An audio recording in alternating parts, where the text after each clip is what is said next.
शरण में आकर दुख सुख ना, शरण में आकर सुख ना मिलता, तेरी शरण में आता क्यों। सच कहता हूँ मेरी मानो, बड़े प्रेम से आया हूँ। जो कुछ करे, जो कुछ तुमको सुना रहा हूँ, वह मेरी मजबूरी है। जो कुछ करना चाहो भगवान, करना बहुत जरूरी है। नदियों में जल ना होता तो हंस बैठने आता क्यों। भवसागर में दुख ना मिलता, तेरी शरण में आता क्यों। फंसी हुई थी उस बंधन में, जहाँ से कोई न पार हुआ। गुरु ने आकर हाथ बढ़ाया, मुझको ये सन्मार्ग दिया। इन गुरु की अनुकंपा से मैं आज यहाँ तक पहुँची हूँ। ऐसे गुरु के चरणों में मैं सौ बार नमन करती। ऐसे गुरु के चरणों में मैं सौ बार नमन करती। अनंतानंत सिद्ध परमेष्टि भगवान की, अंतिम शासन नायक श्री महावीर भगवान की, परम पूज्य समाधि साधक सरल स्वभावी आचार्य श्री विपुल सागर जी महाराज की, मम हृदय विराजमान अतिशयोगी प्रज्ञापूर्ण धर्म प्रभावक वात्सल्य मूर्ति आचार्य श्री भद्र बाहु सागर जी महाराज की, पर्वाधिराज पर्युषण पर्व की, उत्तम तप धर्म की, अहिंसामयी विश्व धर्म की, फल की चिंता किए बिना जो, फल की चिंता किए बिना जो दूसरों की भलाई करते हैं, फल की चिंता किए बिना जो दूसरों की भलाई करते हैं, वो बिन मांगे खुदा से सब कुछ पा जाते हैं। वो बिन मांगे खुदा से सब कुछ पा जाते हैं। भलाई करना आचार्यों ने मनुष्य का सबसे महत्वपूर्ण और सम्मानदायक कर्तव्य बताया है। भलाई करना आचार्यों ने मनुष्यों का महत्वपूर्ण एवं सम्मानदायक कर्तव्य बताया है, जिससे कि हमारे जीवन में सुख और समृद्धि की वृद्धि होती है। अपने सुख में सबका सुख मानना, अपने सुख में सबका सुख मानना, इस भावना का त्याग करना और सबके सुख में अपना सुख मानना, इस भावना का सतत चिंतन हमें करना चाहिए। भलाई का फल, भलाई का फल भलाई बताया गया है, तो बताइए कि हम क्यों भलाई नहीं करते हैं। हम रोज पढ़ते हैं, सुखी रहे सब जीव जगत के, कोई कभी न घबरावे, वैर पाप अभिमान छोड़ के नित्य नए मंगल गाए। पढ़ते हैं ना रोज, लेकिन हमारी भावना क्या रहती है बताइए। हमारी भावना क्या रहती है? दुखी रहे सब जीव जगत के, सुख मेरे पास आ जावे। रहती है कि नहीं? सब रहती है। ऊपर से भले ही ना बोले, लेकिन अंदर से तो भावना रहती है। यदि किसी को कुछ ज़्यादा मिल जाए, यदि किसी को कुछ ज़्यादा मिल जाए तो हमारा मन तभी परिवर्तित हो जाता है। लेकिन देने के लिए प्रकृति ने हमको समय, सामर्थ्य सब कुछ दिया है, फिर हम देने के लिए क्यों तत्पर नहीं होते हैं। हमें अपनी मानसिक शक्ति को मंगल कामना में वाणी की शक्ति को अच्छे विचार बताने के लिए और शुभ आशीर्वाद के लिए और बुद्धि की शक्ति को अच्छे मार्गदर्शन के लिए और काय की शक्ति को अभय दान एवं परोपकार में लगाकर अपने जीवन को सार्थक बनाना चाहिए। पोथियाँ सारी बाज कर बात निकाली दोए, सुख करे तो सुख मिले, दुख करे तो दुख। एक बुढ़िया थी, उसके एक इकलौता बेटा था। बुढ़िया बहुत गरीब थी। उसके मन में विचार आया कि क्यों न अपने बेटे को एक योगीराज है उसके पास भेजा जाए। उसने अपने बेटे से कहा कि बेटा, 100 किलोमीटर की दूरी पर एक योगीराज रहते हैं और सब कुछ बताने में समर्थ है। यदि तुम उनके पास जाकर अपने गरीबी का कारण बताओगे तो वे हमारी समस्या का हल कर देंगे। बेटा अपनी माँ की बात को सहर्ष स्वीकार करता है और माँ का आशीर्वाद लेकर चल पड़ता है उस योगीराज के पास। जब जाता है 25 किलोमीटर की दूरी तय करते करते रात्रि हो जाती है और रात्रि में एक राजा के महल के बाहर सिपाही पहरा दे रहा होता है। सिपाही से पूछकर वह राजा के महल में रुक जाता है। रात बीत जाती है, सुबह उठता है, जाने को तैयार होता है तो उस महल की सेठानी उसे देख लेती है और पूछती है कि तुम कौन हो। युवक कहता है कि मैं यहाँ से 75 किलोमीटर की दूरी पर मुझे जाना है। रात्रि में देर हो गई थी इसलिए मैं यहाँ विश्राम के लिए आया था। एक योगीराज है जिसके पास मेरा प्रश्न लेकर जा रहा हूँ। युवती बोलती है, वह सेठानी बोलती है कि मेरा भी एक प्रश्न है, तुम जरूर जाकर उस संत से पूछ के आना। उसने कहा मेरा प्रश्न यह है कि मेरी एक इकलौती बेटी है, बहुत अच्छी है लेकिन वह गूंगी है। संत से पूछ कर आना कि वह कब बोलेगी। युवक आगे चला जाता है। थोड़ी दूर चलने के बाद जब थक कर किसी बगीचे में बैठ जाता है तो बगीचे का मालिक पूछता है तुम कहाँ जा रहे हो। युवक अपनी बात बताता है कि मैं अपनी गरीबी से बहुत परेशान हूँ और इसके समाधान के लिए एक योगीराज के पास जा रहा हूँ।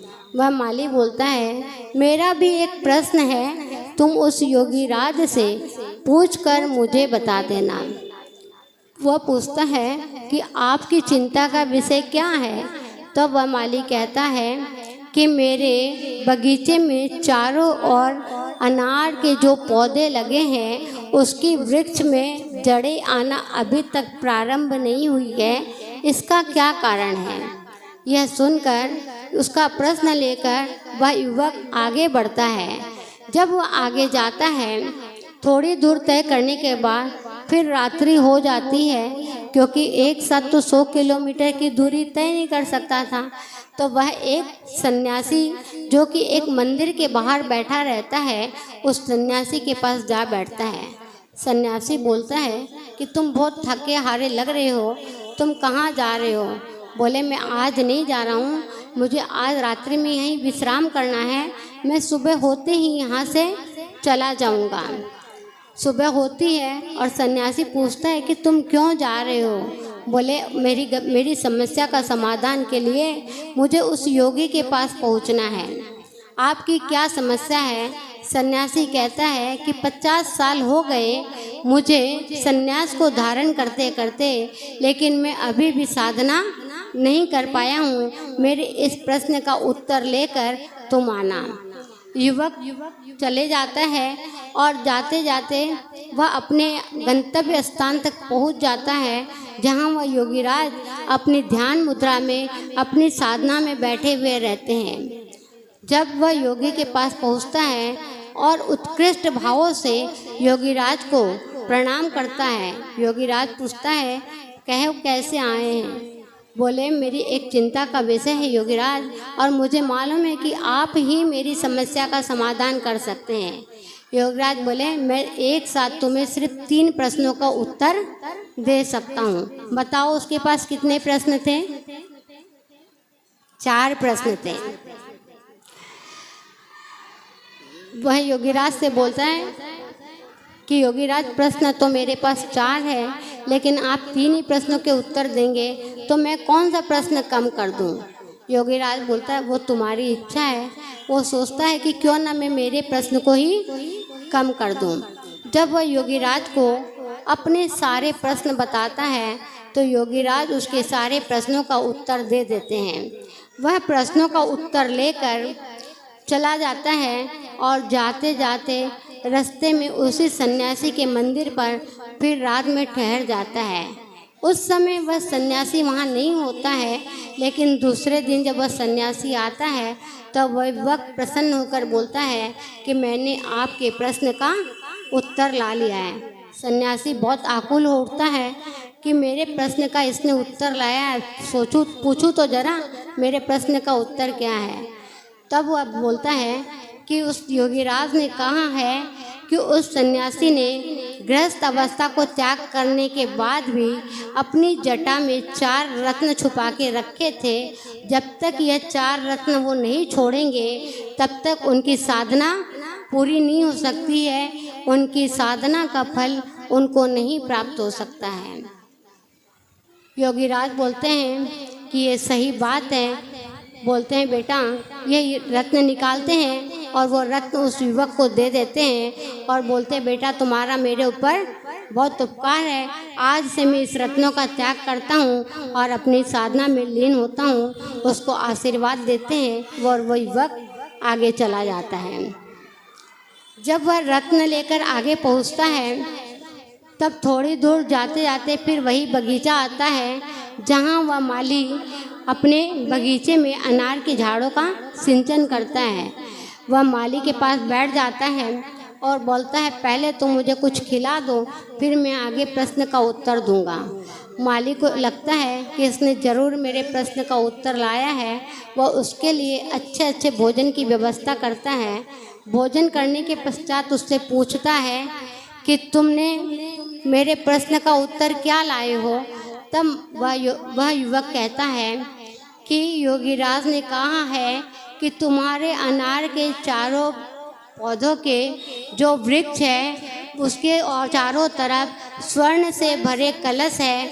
जब तक वह स्वर्ण से भरे कलश निकाले नहीं जाएंगे तब तक तुम्हारे वृक्ष में जड़ें आना प्रारंभ नहीं होगी। वह माली उसी समय वहाँ का सिंचन करता है और वहाँ से 4 मोहरों से भरे हुए कलश निकालता है और वह कलश दो कलश उस युवक को दे देता है।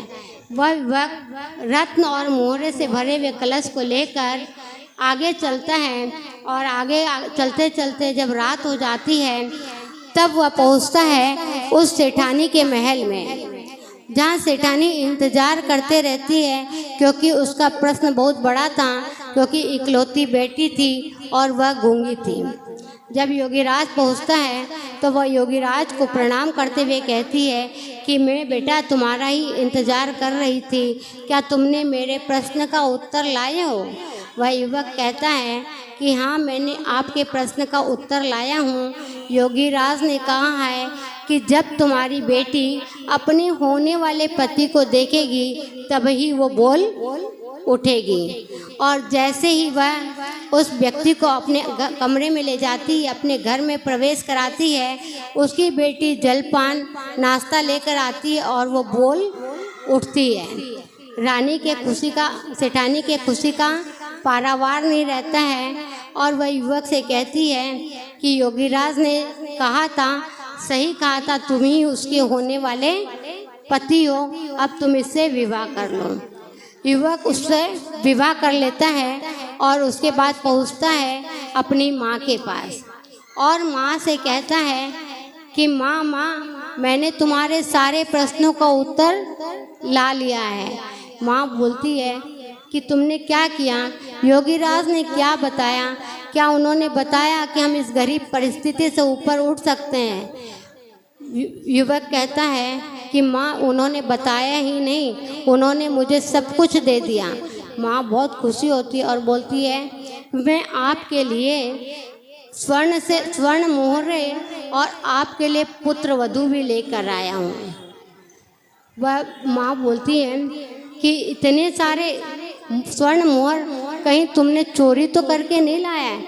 बोले नहीं माँ, मैंने चोरी नहीं की थी, लेकिन तुमने मुझे जो सिखाए थे, तुमने मुझे बचपन में जो संस्कार दिए थे कि भलाई का फल भलाई होता है, वही मैंने अपने प्रश्न का उत्तर उनसे नहीं पूछा और उनके तीनों प्रश्नों का जवाब पूछकर उन तक पहुंचाया, तो उन्होंने इनाम स्वरूप में मुझे ये भेंट दिए और ये पुत्र वधू भी।